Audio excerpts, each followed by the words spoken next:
যুব শ্রেণীর সাথে আমাদের বন্ডিংটা ভালো করার উদ্দেশ্যে আমাদের এই খেলাধুলা কেন্দ্রের যুব বিভাগের পক্ষ থেকে, ক্রীড়া বিভাগের পক্ষ থেকে এখন বেশ কিছু নতুন নির্দেশনা দেওয়া হচ্ছে।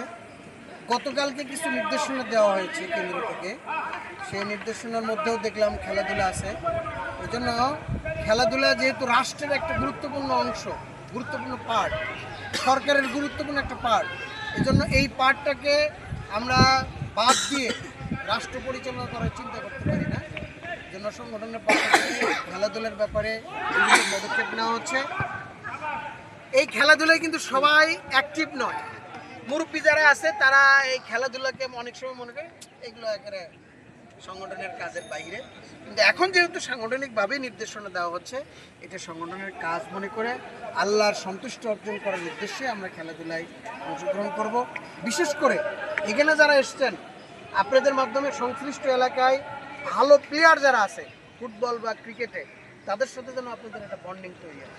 হয়তো অন্য দল করে বা কোনো দলই করে না, কিন্তু সংগঠনের পক্ষ থেকে তাকে দল করার দরকার নাই।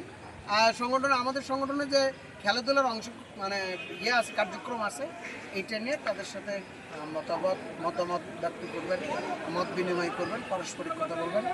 আর যে কথাটা আমরা এর আগে বলেছি, আজকেও খেলাধুলাকে আমরা সিরিয়াসলি নেব না। এটা এর নামই হচ্ছে খেলা।